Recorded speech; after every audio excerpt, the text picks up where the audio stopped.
passé. Je suis un fugitif de la justice ici, car ici en Haïti, il n'y a aucune garantie de rien.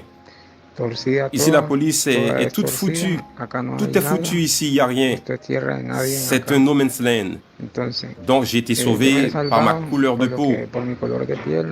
Je suis caché dans certains endroits toute la journée. Je dors à peine. Je suis très inquiet pour ma vie. Je veux que vous en parliez avec des personnes de confiance, avec mon général des forces militaires de l'armée, la police, le ministre de la Défense et le président. Je demande votre aide. J'ai besoin d'aller jusqu'au bout, de voir si je peux y arriver avec des garanties. Parler avec des garanties, pas sans garantie. Je n'ai pas l'intention de me rendre non plus. Si je dois sauter à la mer, je vais me jeter. Ils nous ont conduits de l'hôtel la nuit dans une autre maison d'un homme d'origine chilienne. Là, ils nous ont parlé d'une autre mission, d'aller capturer l'homme, que nous allions être là jusqu'à ce qu'il parte. Nous étions, puis 3 jours, le jeudi soir à l'aube, nous avons commencé à faire le travail. Nous sommes arrivés, ils ont organisé la première équipe avec Don Manuel Grosso, Don Rivera, Germán et les citoyens haïtiano-américains. Il y avait une deuxième équipe. Dans la deuxième équipe, nous allions entrer dans la pièce et dans la troisième voiture, il y avait mon équipe. La deuxième équipe était dans la deuxième voiture. Leur mission était de neutraliser les policiers. James Solage est arrivé et a commencé avec un mégaphone pour parler de l'opération de la DEA. Nous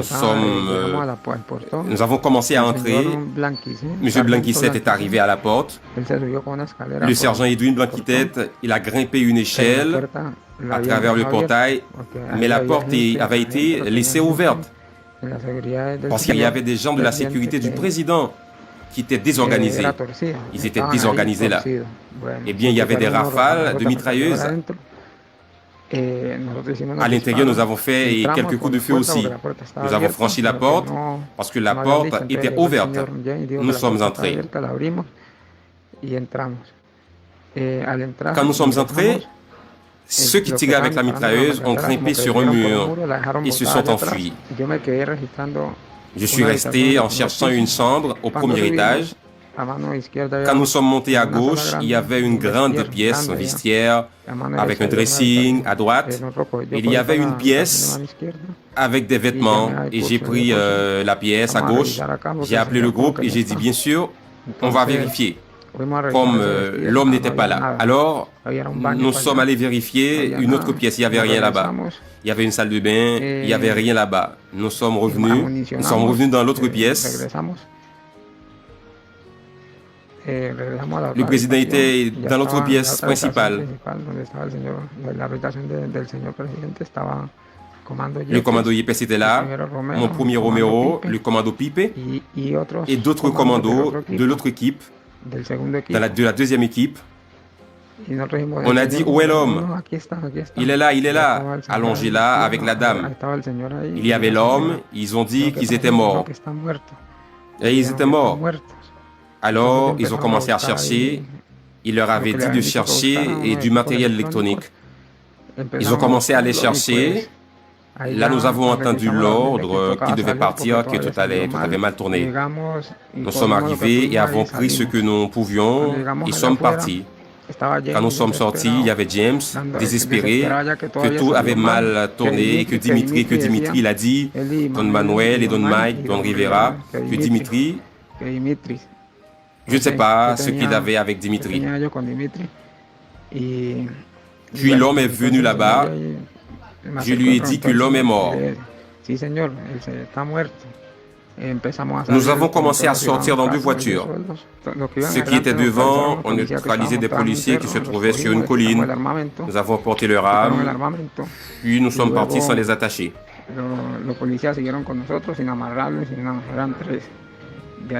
Au bout d'un moment, une autre patrouille est arrivée. Les hommes sont arrivés, rien ne s'est passé. Puis ils sont partis et nous avons continué à nous déplacer. Quand nous arrivions près du Grand Parc, il y avait un barrage de la police qui était là. De là, 2 voitures nous ont dépassés et ils ne nous ont pas laissé passer. M. James et M. Blanco ont commencé à dire qu'ils étaient de la DEA. Ils nous ont bloqués là. Ils sont restés dans cette position toute la journée. Ils ont appelé tout le monde, un certain Arcangel, M. Antonio, Tony. Ils ont appelé beaucoup d'autres personnes pour les sortir de là et rien.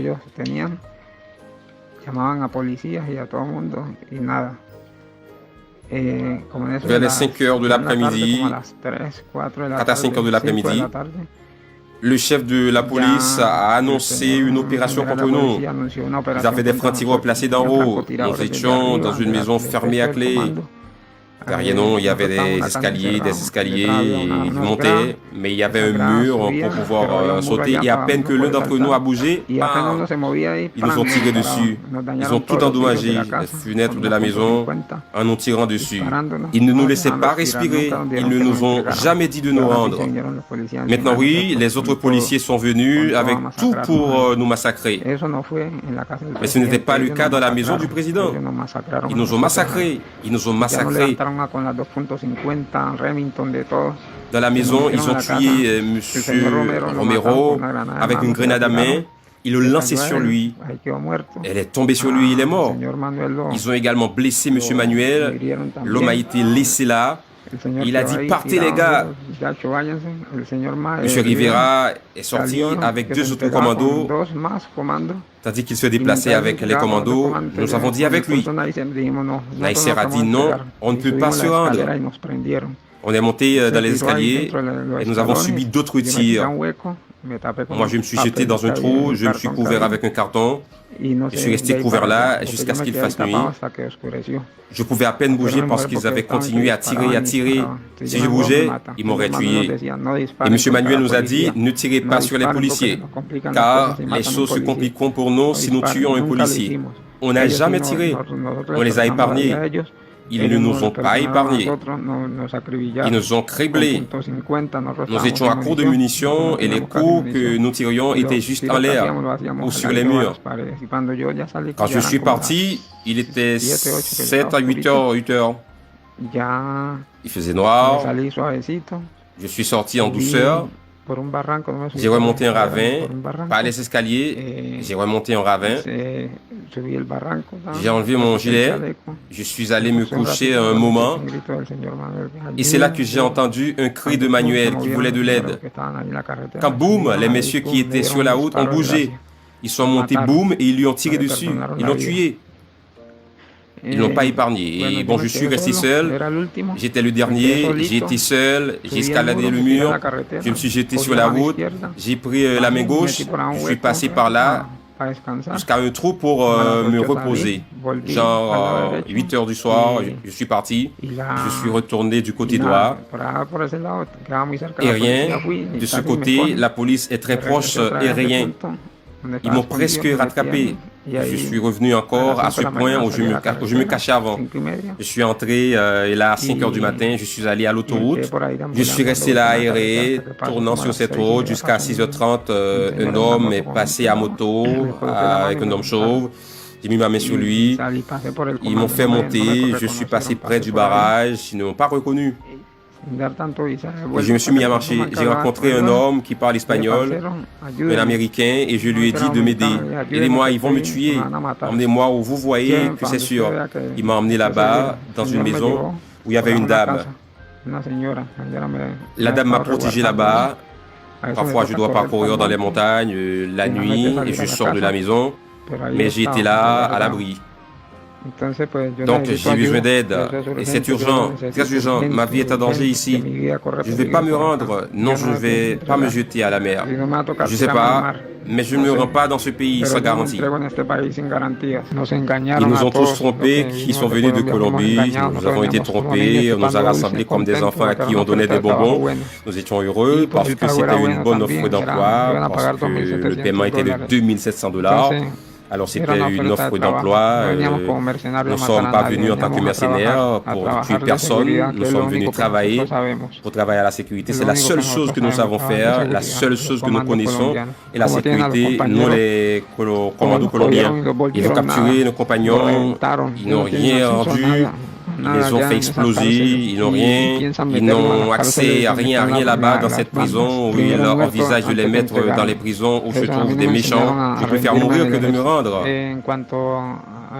Concernant l'assassinat du président, je ne sais pas qui l'a tué. Je vous l'ai dit du fond du cœur. Je vous l'ai dit du fond du cœur, pour ma famille, mes enfants.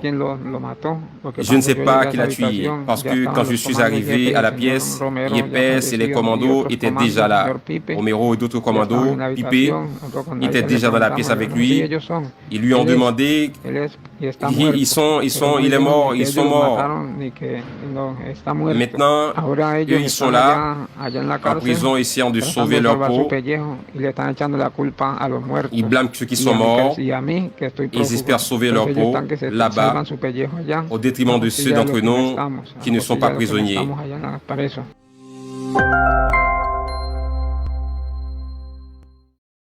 Je veux dire la vérité.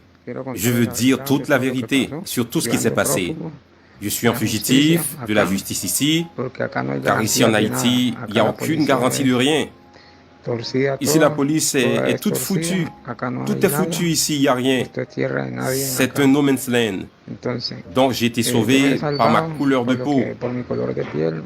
Je suis caché dans certains endroits toute la journée. Je dors à peine. Je suis très inquiet pour ma vie. Je veux que vous en parliez avec des personnes de confiance, avec mon général des forces militaires de l'armée, la police, le ministre de la Défense et le président. Je demande votre aide. J'ai besoin d'aller jusqu'au bout, de voir si je peux y arriver avec des garanties. Parler avec des garanties, pas sans garantie. Je n'ai pas l'intention de me rendre non plus. Si je dois sauter à la mer, je vais me jeter. Ils nous ont conduits de l'hôtel la nuit dans une autre maison d'un homme d'origine chilienne. Là, ils nous ont parlé d'une autre mission, d'aller capturer l'homme, que nous allions être là jusqu'à ce qu'il parte. Nous étions, puis 3 jours, le jeudi soir à l'aube, nous avons commencé à faire le travail. Nous sommes arrivés, ils ont organisé la première équipe avec Don Manuel Grosso, Don Rivera, Germán et les citoyens haïtiano-américains. Il y avait une deuxième équipe. Dans la deuxième équipe, nous allions entrer dans la pièce et dans la troisième voiture, il y avait mon équipe. La deuxième équipe était dans la deuxième voiture. Leur mission était de neutraliser les policiers. James Solage est arrivé et a commencé avec un mégaphone pour parler de l'opération de la DEA. Nous avons commencé à entrer. M. Blanquisette est arrivé à la porte. Le sergent Edwin Blanquitette, il a grimpé une échelle à travers le portail, mais la porte avait été laissée ouverte parce qu'il y avait des gens de la sécurité du président qui étaient désorganisés. Ils étaient désorganisés là.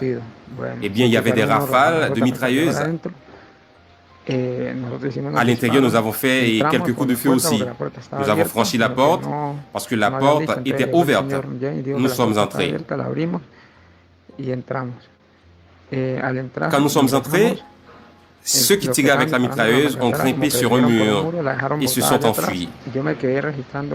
Je suis resté en cherchant une chambre au premier étage.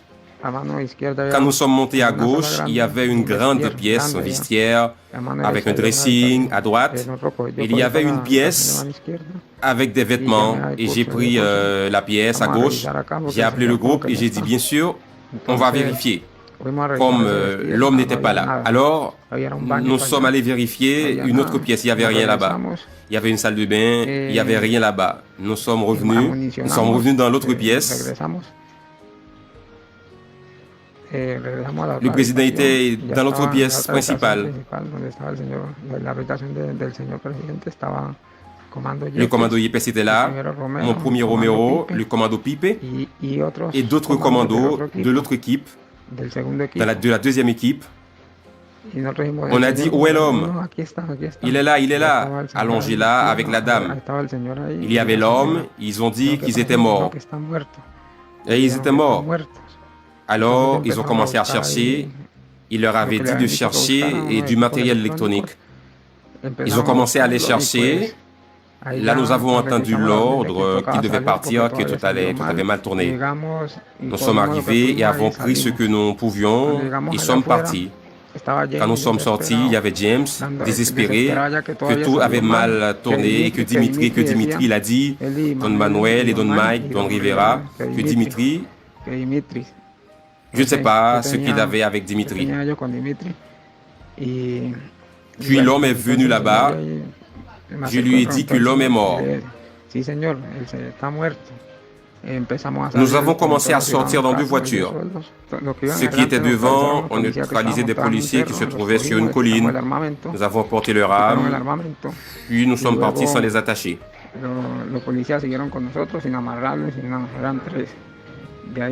Au bout d'un moment, une autre patrouille est arrivée. Les hommes sont arrivés, rien ne s'est passé. Puis ils sont partis et nous avons continué à nous déplacer. Quand nous arrivions près du Grand Parc, il y avait un barrage de la police qui était là.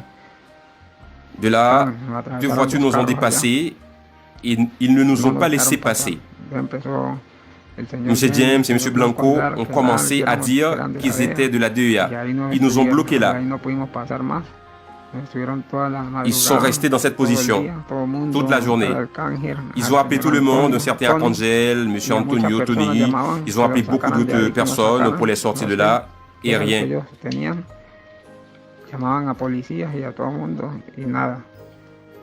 Vers les 5 heures de l'après-midi, 4 à 5 heures de l'après-midi, le chef de la police a annoncé une opération contre nous.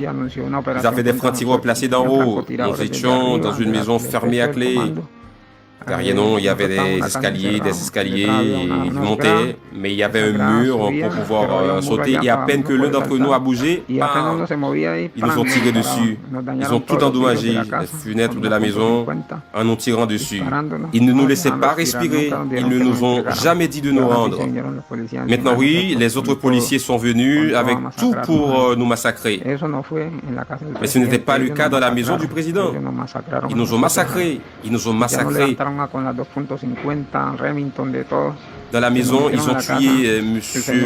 Romero avec une grenade à main. Ils l'ont lancé sur lui. Elle est tombée sur lui, il est mort. Ils ont également blessé M. Manuel. L'homme a été laissé là. Il a dit, partez les gars. M. Rivera est sorti avec deux autres commandos. Tandis qu'il se déplaçait avec les commandos, nous avons dit avec lui. L'ASR a dit non, on ne peut pas se rendre. On est monté dans les escaliers et nous avons subi d'autres tirs. Moi, je me suis jeté dans un trou, je me suis couvert avec un carton. Je suis resté couvert là jusqu'à ce qu'il fasse nuit. Je pouvais à peine bouger parce qu'ils avaient continué à tirer et à tirer. Si je bougeais, ils m'auraient tué. Et M. Manuel nous a dit, ne tirez pas sur les policiers, car les choses se compliqueront pour nous si nous tuons un policier. On n'a jamais tiré. On les a épargnés. Ils ne nous ont pas épargnés. Ils nous ont criblés. Nous étions à court de munitions et les coups que nous tirions étaient juste en l'air ou sur les murs. Quand je suis parti, il était 7 à 8 heures. Il faisait noir. Je suis sorti en douceur. J'ai remonté un ravin, pas les escaliers, j'ai remonté un ravin.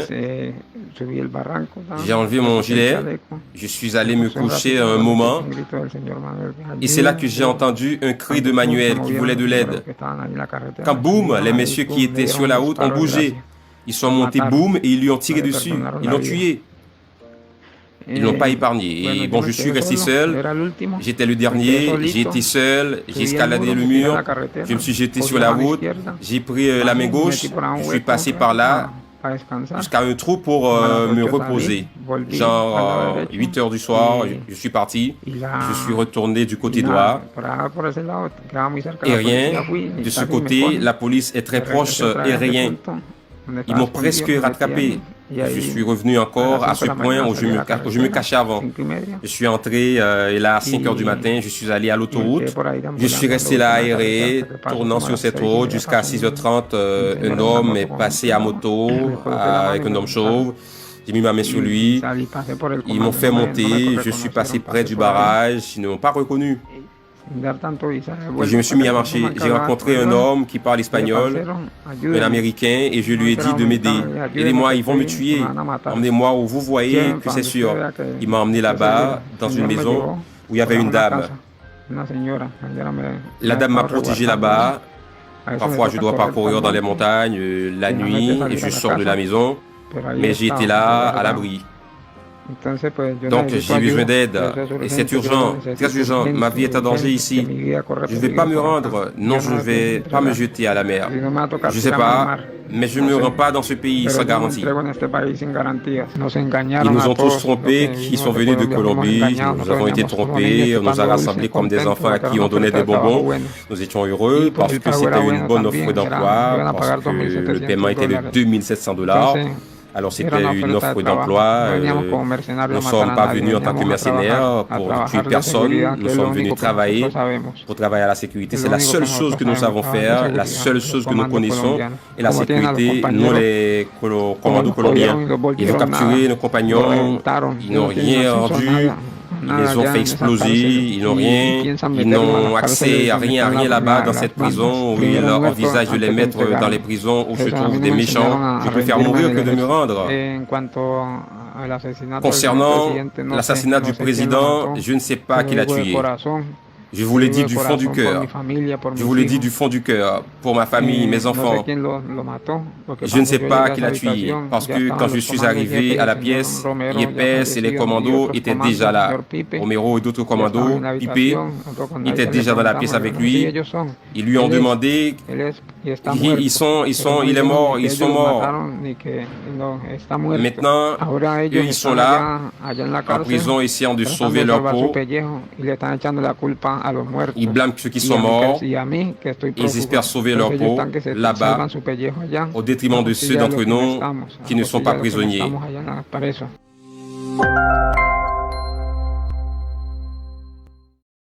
Je veux dire la vérité.